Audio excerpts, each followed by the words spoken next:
Olá, seja bem-vindo, seja bem-vinda a mais um culto virtual da Igreja Batista Betel, aqui de Ribeirão Preto. Essa nossa experiência virtual que tem colaborado para que a gente possa experimentar de uma forma diferente a comunhão que nós estamos habituados a experimentar no dia a dia. Que nesse tempo de culto você possa estar aberto para aquilo que o Senhor quer dizer, que você esteja em espírito de oração e também em espírito de adoração, porque apesar de estarmos distantes fisicamente, nós não estamos distantes com os nossos corações distantes uns dos outros, estamos em comunhão. Te convido a orar nesse momento. Senhor Deus, em nome de Jesus, eu quero consagrar ao Senhor esse tempo, Pai. E te pedir que o Seu Espírito Santo mova de acordo com aquilo que o Senhor deseja. Pai, que o Senhor encontre ouvidos abertos, corações atentos para aquilo que o Senhor deseja falar, para aquilo que o Senhor deseja fazer, Pai. Que o Senhor encontre vidas dispostas, Deus, a ouvir a Tua Palavra e a caminhar segundo a Tua Palavra, Pai. Abençoa esse tempo, Pai, que o Senhor seja engrandecido acima de qualquer coisa, Deus. Em nome de Jesus. Amém e amém.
Bíblia no Evangelho de João. Nós vamos ler o capítulo 6, dos versículos 1 a 15.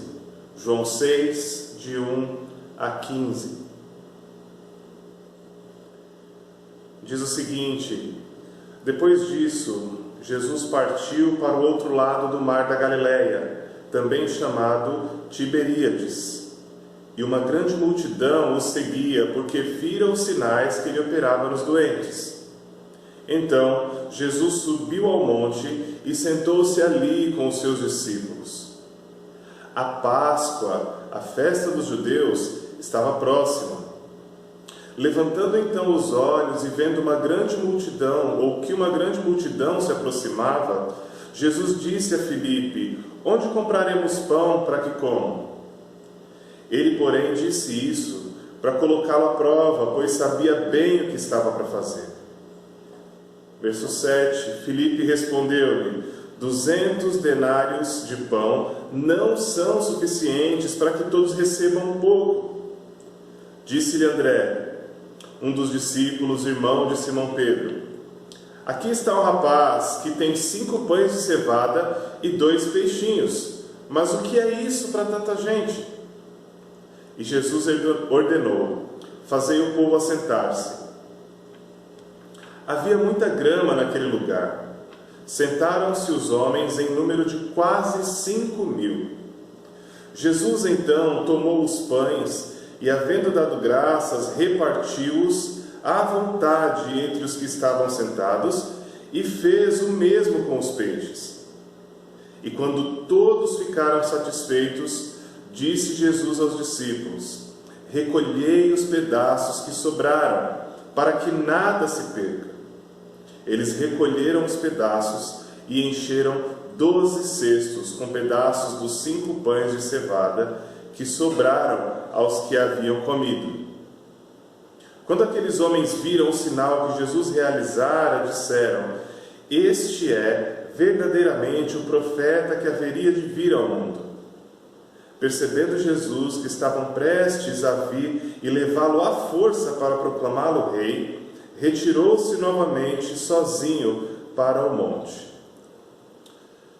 Nós vemos aqui Jesus junto com seus discípulos e uma multidão se aproxima. Jesus, percebendo então que eles têm fome, ele questiona a um dos seus discípulos: o que nós daremos de comer a essas pessoas?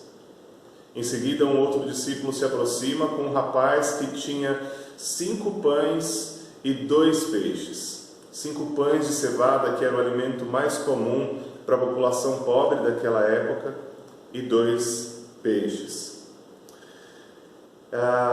Fica evidente ali, o texto nos diz que eram cerca de 5.000 homens. E aqui a palavra para homens é homens mesmo, não significa que ali haviam 5.000 pessoas, mas haviam 5.000 pessoas do gênero masculino. Alguns estudiosos dizem que se fosse juntar homens, mulheres e crianças, daria por volta de 20.000 pessoas. Como alimentar 20.000 pessoas com 200 denários? 200 denários era equivalente a cerca de 8 meses de trabalho de um trabalhador daquela época.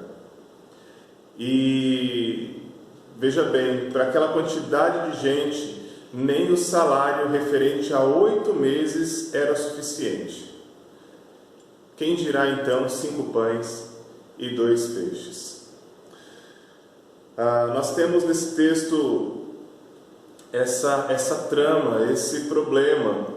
E o texto nos diz que essa multidão que vem até Jesus, eles vêm até Jesus porque eles estavam interessados nos sinais que Jesus havia feito.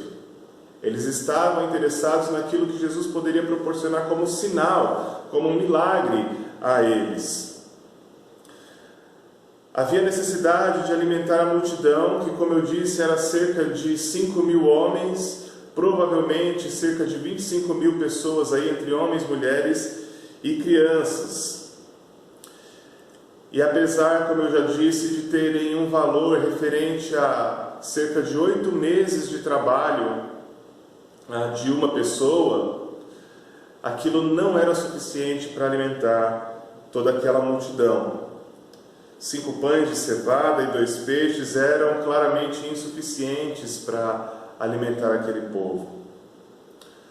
O grande problema aqui é que aquele povo está com fome, mas não havia alimento para eles. Não havia alimento para toda aquela multidão. Um psicólogo falecido em 1970, chamado Abraham Maslow, ele desenvolveu o que nós chamamos hoje de hierarquia das necessidades de Maslow. O que é isso? O que é essa hierarquia das necessidades de Maslow? Basicamente, Maslow define 5 categorias de necessidades humanas: necessidades fisiológicas, necessidades de segurança, necessidades de afeto, necessidades de estima e as necessidades de autorrealização. Maslow então pega essas necessidades e as coloca num gráfico, numa pirâmide, sendo as primeiras necessidades na base dessa pirâmide. E ele defende então que à medida que uma necessidade de base é suprida, a pessoa pode então buscar essas outras de cima e assim sucessivamente. Essa teoria então representada por uma pirâmide, onde na base se encontram as necessidades mais básicas, porque elas estão diretamente relacionadas com a sobrevivência.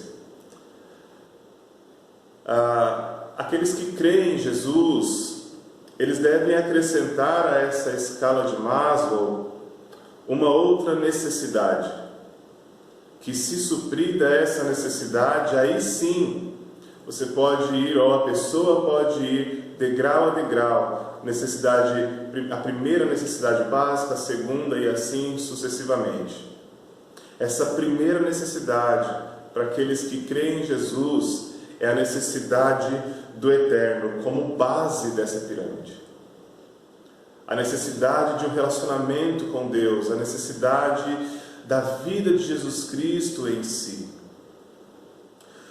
Quando se foca exclusivamente na pirâmide de Maslow, naquilo que Maslow desenvolveu, o que acontece é uma corrida desenfreada por sentido e por significado. E essa corrida desenfreada por sentido, por significado, ela acaba por gerar uma sobrevida e não uma vida. Sobrevida essa que acaba sendo pautada em tapar alguns buracos, na verdade, tapar o buraco do eterno com outras coisas, com outros suprimentos para essa necessidade. Suprimentos esses todos que são perecíveis, que estão fadados a acabar, a fracassar. Viver dessa forma, buscando então suprir essas necessidades sem suprir essa necessidade de Deus, essa necessidade do eterno antes, isso traz o sentimento de que não se tem ou o suficiente nunca, não se tem o suficiente e às vezes até que não se é o suficiente. É como aqueles ratinhos que ficam correndo, aqueles hamsters que ficam correndo naquela roda e não tem fim. Essa é a corrida, buscando significado em tantas coisas, buscando suprir outras necessidades antes de ter a necessidade do eterno suprida por Jesus Cristo. É como esse hamster correndo na rodinha.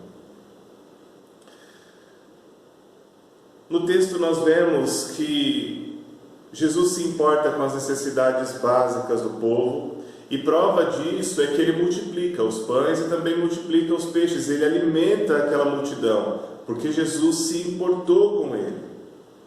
O texto nos diz que todos ficaram satisfeitos, eles comeram à vontade.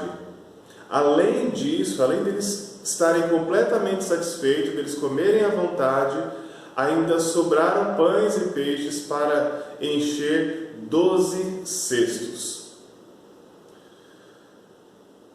Algumas pessoas dizem que esses 12 cestos ali tem a ver com as 12 tribos de Israel, e o que esse sinal nesse momento está querendo dizer aqui, no momento então que se enchem esses 12 cestos, é que Jesus ele tem alimento suficiente para todo Israel. Ele é o alimento suficiente para todo Israel, para todo o povo. Como eu disse, Jesus supriu com sobra as necessidades daquelas pessoas. O povo então reconheceu que Jesus era o Messias prometido. Eles viram o sinal e disseram: então de fato esse é o profeta que haveria de vir. Esse é o Cristo, esse é o Messias. Eles reconheceram. Quando nós olhamos para esse texto, para aquilo que Jesus fez, nós conseguimos perceber que Jesus, ele é completamente capaz de suprir a fome de pão. Jesus pode suprir, ele é completamente capaz de suprir a fome de alimento, tanto de pão quanto de peixe naquele caso. Mas, mais do que isso, além disso, ele quer suprir a necessidade que as pessoas têm de serem alimentadas dele, de serem alimentadas por ele. Jesus é o próprio pão que alimenta mais do que qualquer quantidade de pão de cevada ou de qualquer outra matéria-prima. Quando nós olhamos para esse mesmo capítulo, nos versículos 33 e 36, nós vemos, ou 33 a 36, na verdade, nós vemos ali Jesus falando que ele era o pão da vida, ou que ele é o pão da vida. O que eu quero dizer aqui, e o que nós vemos acontecendo nesse texto, é que por mais que Jesus supra a necessidade de pão e peixe, por mais que ele se importe com essa necessidade, há uma necessidade que é maior. E essa necessidade maior é de que aquelas pessoas fossem alimentadas dele, do próprio Jesus Cristo, como o pão vivo que desceu do céu, como o pão da vida. E ele supre isso também. Jesus está alimentando aquele povo, e esse sinal aponta para o fato de que Jesus é real e essencialmente o alimento que sacia todo ou toda a fome. Jesus é o alimento que sacia toda e qualquer fome. Há uma frase de Charles Spurgeon que diz que o Evangelho é um mendigo contando a outro mendigo aonde encontrou pão. Eu fico olhando para essa frase, que eu já disse algumas vezes, e pensando que esse pão que um mendigo encontra e que divide com outro, e que mostra outro, é o próprio Jesus Cristo, é o próprio pão da vida, é o próprio pão vivo que desce dos céus. Tem uma missionária que trabalha no Morro Dona Marta, ali no Rio de Janeiro, há algum tempo. Ela faz um trabalho com crianças carentes ali no morro. O Morro Dona Marta foi o primeiro morro a ser pacificado no Rio de Janeiro, e isso graças ao trabalho dessa irmã, Edmeia Williams. E eu estava vendo um vídeo dela esses dias, e ela estava falando sobre o trabalho que ela realiza lá, e ela citou o fato de que certa vez ela estava lá no morro e tinham 100 crianças, tinham 110 crianças na verdade, e ela tinha 1 quilo de salsicha e 2 quilos de batata. E ela conta então que aquele quilo de salsicha e aqueles 2 quilos de batata, eles foram suficientes para que essas 110 crianças comessem à vontade. E ela completa então dizendo que ela vive os milagres de Deus, que ela vê a provisão de Deus na prática. O que eu quero trazer com isso é o fato de que o mesmo Jesus que se importou com o povo que estava faminto naquela época de pão e de peixe, Ele é o Jesus de hoje, que se importa daqueles que estão famintos e que multiplica salsicha e que multiplica batata. É o mesmo Jesus atuando com o mesmo poder. Jesus continua se importando com as necessidades do povo e Ele continua fazendo milagres hoje.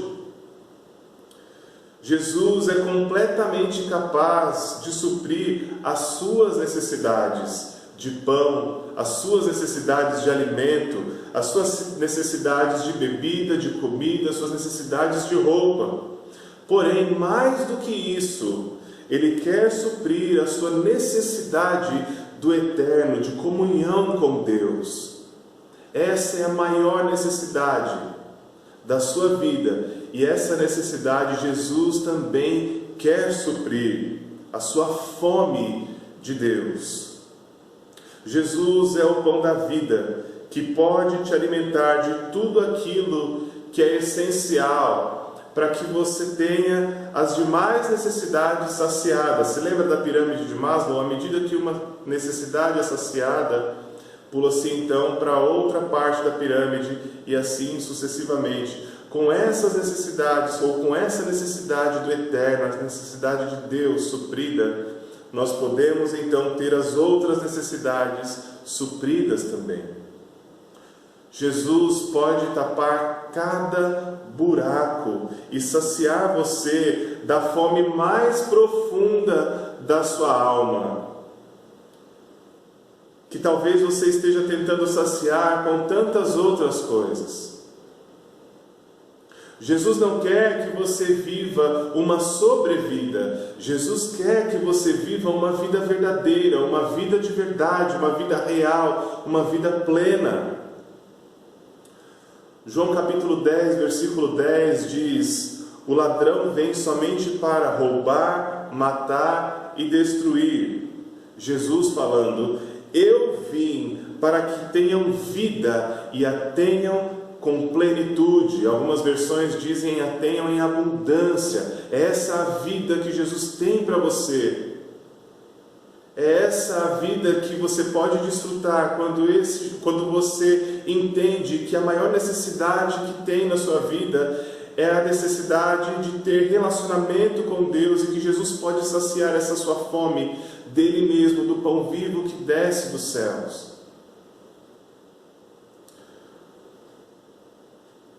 Concluindo, eu quero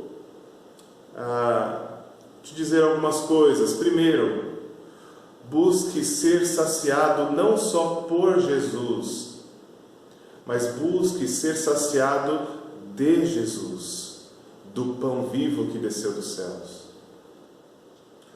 Confie que Jesus pode suprir todas as suas necessidades. Quando a ansiedade bater a sua porta, quando o medo bater a sua porta, declare a sua confiança de que Jesus pode suprir todas as suas necessidades. Priorize ter a sua fome de Deus saciada. E então as outras coisas serão, as outras fomes, as outras necessidades serão saciadas também. Salmos 37, versículo 3 a 5, diz assim: confia no Senhor e faz o bem, assim habitarás na terra e te alimentarás em segurança. Agrada-te também do Senhor, e Ele satisfará o desejo do teu coração. Versículo 5: entrega o teu caminho ao Senhor, confia nele, e Ele tudo fará. Entrega o teu caminho ao Senhor, confia nele, e Ele tudo fará. Vamos orar mais uma vez.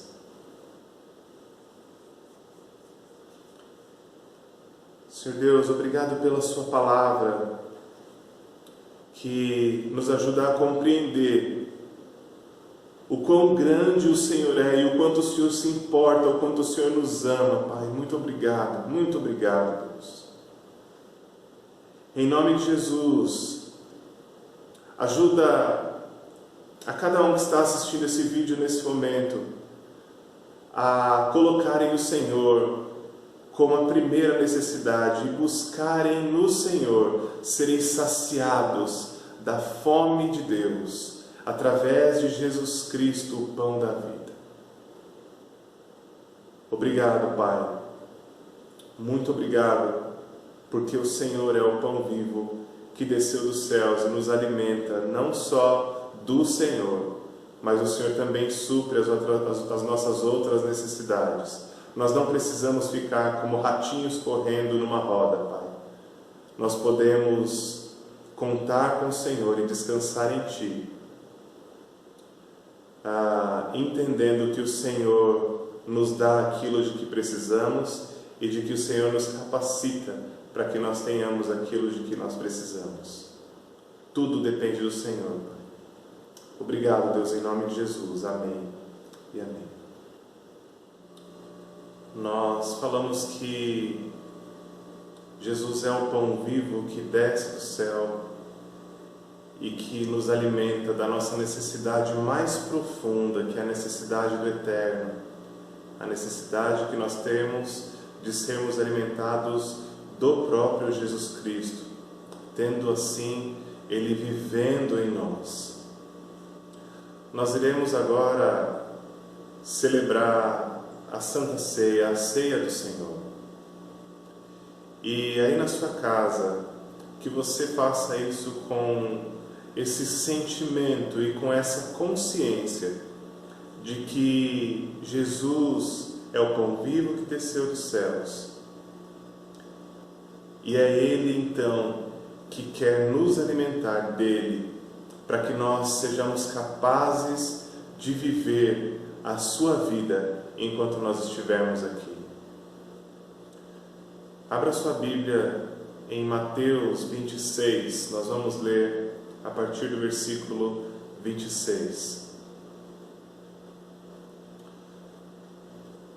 Já deixe os alimentos, ou os elementos, na verdade, separados. E antes da leitura bíblica, vamos orar.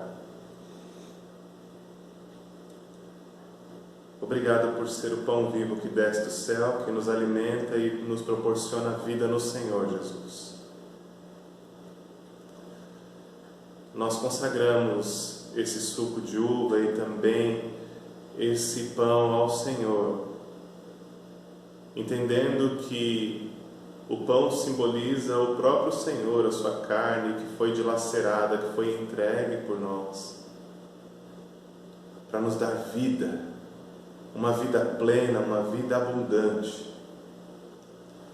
E o suco de uva simboliza o seu sangue que foi derramado e assim cobriu os nossos pecados. Aleluia! Muito obrigado, Senhor. Consagramos esses elementos a Ti em nome de Jesus Cristo, nosso Senhor e nosso Salvador. Amém. Amém. Enquanto comiam, Jesus tomou o pão e o abençoou.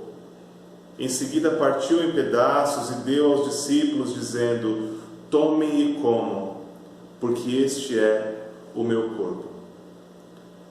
Pegue o pão, participemos do pão, que é o corpo do Senhor, que é a vida de Jesus Cristo, simbolizando a vida de Jesus Cristo em nós. Participemos do pão.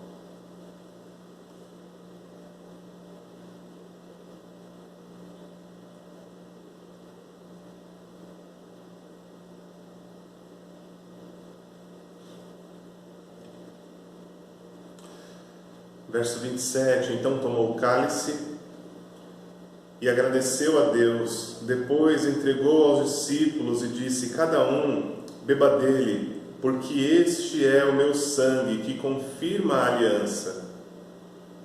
Ele é derramado em sacrifício para perdoar os pecados de muitos. Participemos do cálice em nome de Jesus.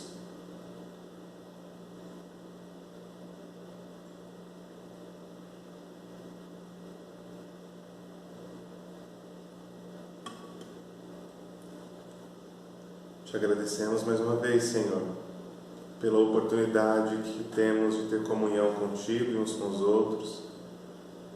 Obrigado porque o Senhor proporciona essa comunhão que nós podemos ter com o Senhor através do sacrifício de Jesus, no nome de quem nós oramos.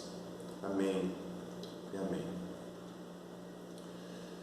Tenha fome de Jesus e que essa sua fome possa ser saciada e que nenhuma outra fome, nenhuma outra busca na sua vida substitua a busca por Jesus, para que Ele possa saciar a sua fome do eterno. Um forte abraço, que Deus te abençoe, uma boa semana para você e para a sua família.